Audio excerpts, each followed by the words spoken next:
Estamos en comunicación para seguir un poco la agenda que tuvimos la semana pasada y la que viene esta semana con el compañero Arnaldo Boc, economista, docente universitario, también fue director del Banco Central. Arnaldo, Santiago te saluda, ¿cómo te va? ¿Qué tal, Santiago? Buenas tardes, ¿cómo están? Bien, muy bien, gracias por la comunicación. Y la verdad que la semana pasada fue agitada con el Mini Davos, la audiencia que sé que expusiste. Empecemos por el Mini Davos. ¿Qué reflexión tenés sobre lo que pasó, lo que fue la conferencia de las empresas, etcétera? Bueno, yo creo que el gobierno lo que está tratando es de hacer un gran esfuerzo por diferenciarse del pasado. Bien. Por parecerse también a muchas cosas que se hicieron en el pasado bien lejano, en la dictadura militar, en el periodo de Menem. Y es una suerte de gobierno empresarial, digamos. Sí. Lo pude percibir todos estos meses, cómo ha ido construyendo la lógica administrativa de la gestión diaria, cotidiana, la política pública, y sin perjuicio de que uno pueda tener opiniones más negativas o más positivas sobre lo que es un empresario, Sí. Está claro que una empresa no es un país. Claro. Y en realidad los objetivos que se plantea el gobierno es vender la Argentina, y venderla se entiende en todo sentido.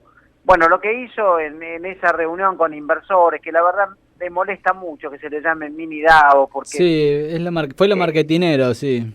Claro, pero es un lenguaje absurdo, porque Mini Davos es como darle una jerarquía, digamos, una entidad, algo que no es. El objetivo, no, es confundir el objetivo de todo el gobierno. Yo dije en una declaración así un poco punzante, Bien. Había cada 100 personas, 10 empresarios que estaban mirando cómo transcurría la cosa en la Argentina, y 90 lobistas. Sí, Claro. te escuché. Y eso realmente es así, digamos. Y los empresarios que vinieron, vamos a ir, digamos, concluyendo esta parte, Sí. vinieron con un objetivo, es decir, a nosotros nos interesa ver qué pasa en la Argentina, primero. No sabemos qué pasa, teníamos una idea remota de que las cosas estaban distintas, pero no sabíamos lo malo que era lo anterior ni lo bueno que es esto. Segundo, con prudencia dijeron, bueno, vamos a ver si conviene invertir en la Argentina. Y tercero, los que dijeron que les gustaría invertir en la Argentina pusieron condiciones tan altas, Sí. que la Argentina se pone en venta, porque tiene que reformar la ley laboral para introducir la flexibilización, tiene que permitir a los inversores la extraterritorialidad de los convenios de inversión en el exterior, una cantidad, digamos, de iniciativas que se le requieren en cambios jurídicos, institucionales, de apertura a la imposición que hacen los inversores, que realmente no sabemos todavía si ese es mejor el remedio que la enfermedad en ese territorio. Entonces, mi conclusión, sin perjuicio, porque yo no estoy en contra de la inversión extranjera, lo que estoy señalando es que el condicionamiento que pone la inversión extranjera es, los salarios en Argentina son altos, hay que bajarlos. Cuando uno dice hay que bajarlos, se devalúa, cuando se devalúa se fragmenta el mercado de trabajo, la gente empieza a ganar de manera diferente, hay sectores que están vinculados a las exportaciones, otros que no. Entonces, primer punto. Segundo, están pidiendo una privatización de la gestión del Estado, que es esta famosa ley que ahora empieza a discutirse, pero que es de vital importancia para el gobierno, como antes era el famoso riesgo país, ahora es la propiedad público-privada, es decir, bueno, hay que construir la autopista sobre la Ruta 3, y el Estado no la va a hacer, se lo va a entregar a los privados, que la construyan, le damos una concesión por 90 años, cobren un peaje, traigan el dinero del exterior, llévense las ganancias, y quédense usted con la autopista. Tiene que invertir AISA, bueno, que AISA pase a manos privadas, aunque la propiedad sea del Estado, pagan un canon, y en definitiva se quedan con AISA. Eso va a pasar en la medida que le permitan hacer eso. De esa manera vienen los inversores. De otro modo, los inversores no vienen. Claro, no vienen, tal cual. Arnaldo, también te tocó la semana pasada exponer en lo que fue la audiencia pública por la tarifa del gas. ¿Cómo viste ese proceso? ¿Creés que puede ser tomado en cuenta las cosas de los expositores o que fue medio una puesta en escena para contentar quizás todos los reclamos que fueron habiendo? No, yo creo que fue una audiencia muy pobre, vacía, penosa, muy limitada, con una gran cantidad de actores que estuvieron ausentes. Y debo decirlo sin falsa modestia, yo no debía haber sido un interventor en esa audiencia y sin embargo me aceptaron, claro, cuando a lo mejor había super expertos en petróleo y gas que podrían haber hecho una labor muy importante para la sociedad. Sí. Primer punto, se excluyeron. No fue federal, fue regional, porque había cámaras en lugares acotados de la Argentina donde podían intervenir una serie de personas. Las expresiones temporales eran de 5 minutos. Ustedes se imaginarán que en 5 minutos claro, no se puede hacer ninguna cosa seria. No, tal cual. Entonces lo que yo traté de hacer es demostrar, dirigiéndome directamente al ministro Aranguren, la idea de que eso no cumplía con lo que determinó la Corte y que eso iba a dejar abierto un escenario de judicialización de las nuevas tarifas. Sí.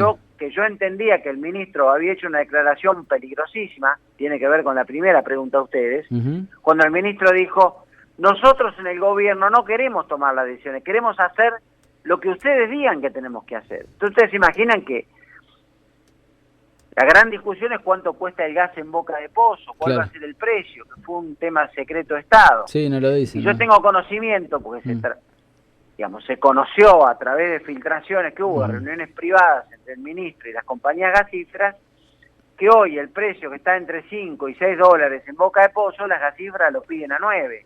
Claro. O sea que si no hay, y eso se lo dije a Aranguren, grados de libertad donde el Estado pueda actuar en favor del interés colectivo, las empresas llegaban a pedir el Boca de Pozo a 9, 10 dólares y claro, las tarifas no van a crecer el 203%, sino el 1000%, claro, y además dolarizadas, claro, que es lo que terminaron haciendo. Entonces, mi intervención, que fue de 6 minutos y no de 5, me tomé el último tramo de la intervención para decirle al ministro que cuando la gente quiere adaptar los ríos a los barcos, hay un momento que el agua del río crece y al barco se lo lleva puesto. Bien. Y por más que haya decisiones unilaterales, con el paso del tiempo, ese crecimiento del sentimiento popular termina definiendo situaciones distintas. Que no hay que abusar, no hay que forzar situaciones. Arnaldo, la audiencia esta hacía referencia a lo que era el usuario residencial. ¿Se trató, se puso sobre la mesa también el impacto sobre la producción en las pymes y en las pequeñas y medianas empresas o el productor más pequeño? Sí, obviamente hubo expresiones de CAME, de la Unión Industrial, del sector de pequeños y medianos empresarios, algunos empresarios del interior que lograron colarse allí hablando. Sí. Diríamos que hubo participación, pero no la que necesitamos que hubiese. Claro. Bien. Entonces, bueno, ahora el ministro sintió tanta presión de las intervenciones que hubo, que está diciendo que va a rever las tarifas a las pequeñas empresas, que decididamente no pueden pagar esas tarifas. Pero aquí lo que hay que, acá hay un hecho muy importante, que es el tema de las tarifas acumulativas. No es que te subieron el precio del gas, te subieron el precio del gas, del agua, en el Gran Buenos Aires, en el área metropolitana, el precio de los combustibles, te subieron el precio de la electricidad. Eso se llama la teoría de acumulación de hechos. Y es como si vos llevas una mochila cuando te vas de viaje y te dicen no la cargué más de 35 kilos. Bueno, ahora le metiste 500 kilos a la mochila. Entonces ahí el riesgo no es que no podés caminar, es que si te la querés poner al hombro, te va a fracturar la espalda. Y la Corte Suprema se ha expresado sobre este punto. Hay un caso espacial, caso Lamos, que la Corte se expresó retrotrayendo el abuso en el uso acumulativo, en este caso de tarifas, que puede extrapolarse una situación de esta naturaleza. Claro. Entonces, creo que el gobierno camina, y esto para terminar, digamos, a un hecho muy, muy concreto. El gobierno consiguió restablecer la renta agraria, que es el plusvalor que se lleva al sector agrícola una vez que devaluaron y le quitaste las retenciones. La tasa de interés devolvió con creces al sector financiero una renta financiera que está muy por encima de la tasa de ahorro que ha retribuido el ahorro en la Argentina. Y con esto devolvemos la renta energética, la renta petrolera, la renta gasífera a un sector que se apropia con esta medida solamente en el gas de 4.000 millones de dólares. Entonces, la Argentina no va a ser nunca productiva, porque al tener sectores privilegiados que tienen capacidad de tener una renta diferencial, el grueso de la sociedad apenas sí trabaja para que 4 o 5 grandes operadores en cada rubro se queden con el esfuerzo colectivo, que es el producto de esa renta diferencial. Arnaldo, y disculpa, Santi, y el aumento gradual de las tarifas que se planteaba también, porque eso va a impactar de acá a 2 años en el bolsillo del pueblo de una manera feroz. Sí, por eso mismo lo señalé, digamos, o sea, en estas circunstancias, lo que uno visualiza es que el gobierno ha determinado un camino crítico de recuperación de tarifas atado al dólar y con un valor que es mayor que el 400% anterior para el sector de familias y residencias. Entonces esto se ha convertido en un problema muy delicado que termina perjudicando a los usuarios, porque en el 2010 vamos a tener un extraordinario crecimiento de la tarifa que las familias en dólares no van a poder pagarla, de ninguna manera. Entonces, bueno, el gobierno hizo oídos sordos y ya señaló al finalizar la audiencia, sin esperar 24 horas, digamos, avanzó en bueno, lo que acabo de señalar, ¿no? En decirnos ayer mismo a la noche, o ayer mismo a media mañana, que iban a llevar adelante una suerte, digamos, de recomposición de las tarifas en función de un supuesto ajuste de largo plazo, pero que en el largo plazo aumenta mucho más que el 400% o 500% que habían definido antes. Bien. Arnaldo, te hacemos la última y ya te dejamos tranquilo. Hablamos un poco de lo que pasó, pero ahora también un poco de lo que se viene, porque hoy desembarcó en la Argentina la misión del FMI. ¿Cuáles son un poco los objetivos de esta misión?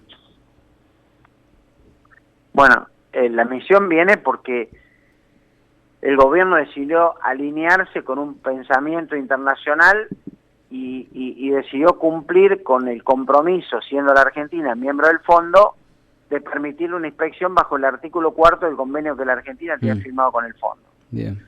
Yo creo que el objetivo es mostrarle a los inversores que han colocado nada menos que 47.500 millones de dólares de deuda en la Argentina, gracias a la emisión que se ha hecho en estos años, en estos meses, mostrarle que la Argentina, este gobierno es proclive a una relación amistosa, que el fondo, después de haberse equivocado gravemente con la Argentina, viene con la cola entre las piernas, y que en realidad nosotros,